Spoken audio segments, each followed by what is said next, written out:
inflammation is a huge driving cause to pretty much every chronic disease you could think of and pretty much every undesirable outcome you can think of. So that's like one of the most important things we should like be aware of. That's typically never talked about though.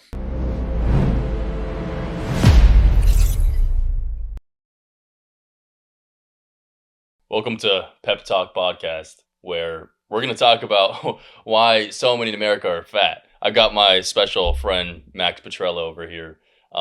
Really one of the biggest contributors to overtime men's health growth. Really my mentor, but really manager in a sense.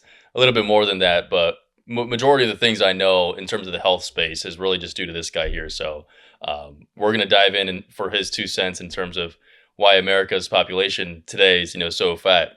Obviously we know the metric has been crazy, over the last 100 years. What do you think is the biggest contributor to America's fatness?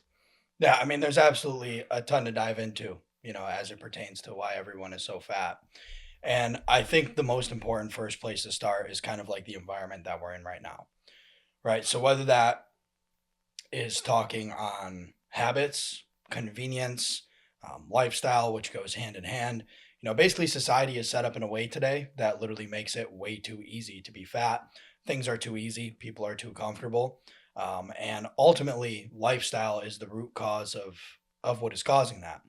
But what happens as a result of that lifestyle is a host of things that you can't see. Like, yes, you can see the fatness, right? And people can very well, eat like shit and know that they're fat.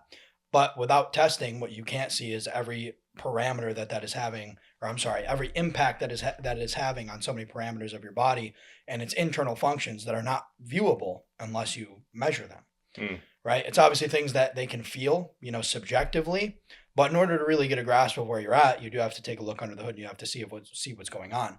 And I think where that conversation becomes super important is when you talk like, hey, I realize now that I have lived a horrible lifestyle for X amount of time and now I want to start reversing these things. Most of the time, most clinics, most doctors, you just look at the fat directly. You don't think, okay, but yes, the lifestyle is the root cause of why this person is fat. Yeah. So now we have to get the fat off. So the first thing is fixing the lifestyle, which over time will regenerate those damaged pathways to a degree. And yeah, eventually you will lose weight. But obviously we are, looking to optimize that process and get from point A being fat and out of shape and feeling terrible to point B being optimized, healthy, and feeling fucking fantastic, as well as not being fat anymore, as quickly and as efficiently as possible, and regenerating that health back to the highest degree. So ultimately, all stems down to lifestyle, as well as some environmental factors that are out of our control.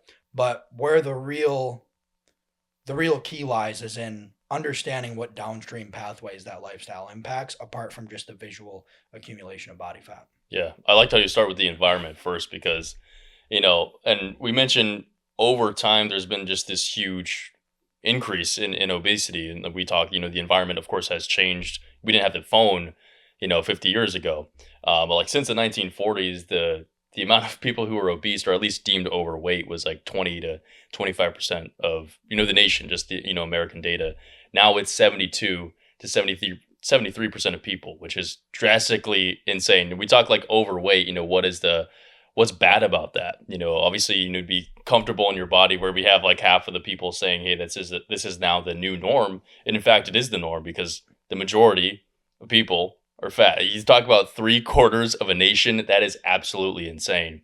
So now somebody who's fit is, rare to find. But, I think that's crazy when we talk how the environment itself has changed. But, from the quality of our nutrition, there's so many different types of things that are inflammatory to us, chemicals in the water, different, bioengineered ingredients in every single one of our food. Or you can also talk about the Starbucks cup and all of these microplastics that are absolutely screwing our hormones.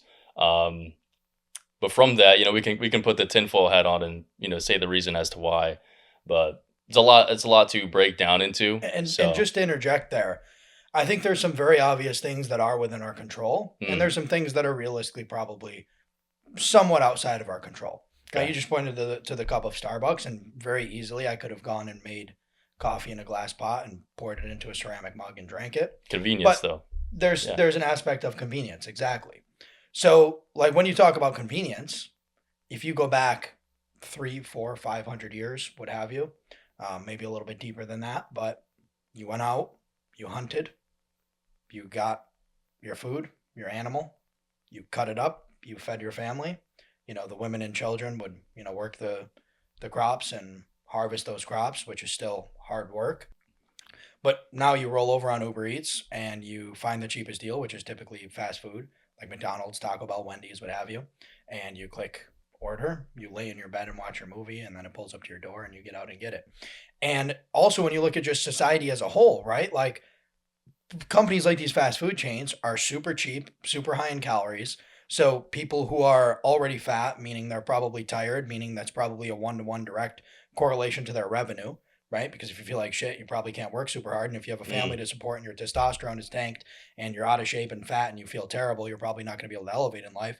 So you get caught in this loop where it's like, well, I have to feed my family. I could go get a $20 chicken bucket from KFC, feed everyone, and it's cheap. So not only is it easier, but it's also cheaper and it's just too accessible, right? Mm. To eat healthy, you either have to spend more money because you'd have to go to like, specific health food chains as it pertains to like ordering a bowl or something like that, or you have to take the time to cook it, right? Because you could realistically still eat pretty cheap and eat super healthy, but you have to take the time to cook it. Just to add into like the fast food side, and obviously we'll dive into the actual solutions to all these problems here, but the amount of marketing that's pushed for fast food is insane. We talk about $1 billion corporation, how many McDonald's are out there. I mean, absolutely wild. But if I'm scrolling on my phone, I mentioned chicken nuggets or like whatever, I'm gonna get a advertisement for Burger King or for Chick-fil-A. It's crazy. Yeah, no, 100%. And that really is one of the biggest contributors, right? But with that being said, initially I kind of prefaced with there's a lot of things that are under our control. Those are the things that are under our control, right? You could take every compound in the world. You could do, every medication, to control your cholesterol, your blood sugar. But until you fix the root cause, nothing is going to change. And the absolute root of that root cause is your lifestyle, right? So as you talk about like sort of going in and looking at compounds and extra help to fix those things, until that foundation is fixed, nothing else really matters. But there are some compounds, like that is why semaglutide and tirzepatide are so popular, because they're one of the few compounds on earth where by default, especially semaglutide, you're forced to change your lifestyle habits because you can't eat without getting nauseous. You eat like shit on semaglutide, you're going to throw up, you're going to feel terrible. So that by default almost coaches you into not eating like shit because it's not worth the trade-off, which is why I think a drug like semaglutide has seen such great success in like modern obesity, because semaglutide is so heavy on appetite suppressant. Of course, GLP-1 pathway does have some, direct contributions to fat loss, no doubt about that. But the biggest thing semaglutide operates through is literally just appetite suppression, slowing down your gut motility so you feel fuller longer. And by default, it coaches you into changing those lifestyle habits. However, understanding that we've kind of compartmentalized that, like, we do have to eat cleaner, we do have to be smarter, we do have to live an active lifestyle. None of that is any fun unless you're seeing and feeling the results, right? So as you talk about sort of optimizing yourself so that those results come quicker, both what you look like and what you feel, one of the key first things to touch on, because we're kind of building like this tree, right? This hierarchy of like, what are the root causes? And that understanding that lifestyle is the root cause, what impacts does that lifestyle have on your body, right? And the first one to touch on that sort of branches down into all the other dysfunction that we see is inflammation. And when we eat and live extremely unhealthy, there's several direct one-to-one contributors to inflammation. For example, huge glucose swings in and of themselves release inflammatory cytokines. When you're extremely overweight, your fat tissue actually releases a unique type of inflammatory cytokines called adipocyte, which is literally an inflammatory cytokine released by adipocytes, which is your fat cells, right? Oxidated fats, which is like if you cook in canola oil and it's too high temperature, those fatty acid chains are going to oxidize. And when ingested, that is a reactive oxidative species. It causes oxidative stress. The stress on your cells, particularly the mitochondria, which we'll talk about, that causes your body to release inflammatory cytokines. Seed oils as well, loaded with omega-6s, omega-3 to omega-6 ratio within our body. crucial to our body's overall state of health, number one, but inflammatory status, right? We talk state of health, all roads lead to inflammation for the most part, right? Mm. And even if that is not the case, potentially a little bit over extrapolated there. Like inflammation as a whole, like we talk about, hey, you eat like some blueberries, pretty anti-inflammatory, you could say, versus eating a Big Mac, pretty inflammatory. So Right. like that correlates as to why we have so much inflammation, or you could say so much obesity. Obesity might be a root cause of that, but also that causes inflammation. Exactly. So So it's kind of like a snowball. snowball effect, right? Yep. So like going there, when we talk, obviously we had the issue. Now, what would be like a presented solution to that? Like we already talked about inflammation. I want you to continue your point in terms of like why is being fat maybe a negative thing? Because like so many people are, like we talked about, 75% of America is obese. We're seeing all this chronic disease rise. Being overweight or obese, we cause inflammation. What other downstream side effects or just disease as a whole can happen from being overweight? Yeah, so all of these things become exacerbated by that inflammation. So again, what we need to envision is that we're building this hierarchy of needs that need to be fixed first, right? Mm, When we talk getting the body optimized, there are certain things that like, okay, one thing we're going to talk about is the mitochondria and insulin resistance, for example, that relate to downstream effects that become exacerbated by inflammation. Well, until we fix that inflammation, that's still going to be going on. We're going to be basically like, rolling a ball up a hill, right? But if you level off that surface by fixing inflammation, mm. it's going to be then a lot easier to get to those next steps, right? Those next things that are impacted by that inflammation, if that makes sense. And one last point I do want to bring up, just to touch on that snowballing effect, is unfortunately the things that taste the best, such as cheese, dairy, ice cream, and of course gluten. People are developing, due to this chronic gut inflammation, sensitivities over time to these foods. So Mm. as you talk that snowballing effect, let's say you're someone who does not know you have some sort of dairy sensitivity. You're flooding your body with dairy constantly because it tastes good. Then your gut permeability becomes impaired, and your gut barrier becomes impaired, which then causes more inflammation. So it is very much a snowballing effect. But with that being said, inflammation directly can impact downstream. Now we're kind of getting into, deeper direct, okay, I'm fat. Why is it now harder to lose fat, right? Hmm. Insulin sensitivity issues and mitochondrial dysfunction. So as it pertains to mitochondria are extremely heavily responsible for processing the food that we eat and converting that into usable energy, Yeah. and therefore overall caloric turnover, right? And when we are super, super inflamed, our mitochondria are busy dealing with a ton of reactive oxidative species that are coming through, being processed by the mitochondria, damaging the mitochondria. These inflammatory cytokines are damaging the mitochondria, and then we end up with mitochondrial dysfunction.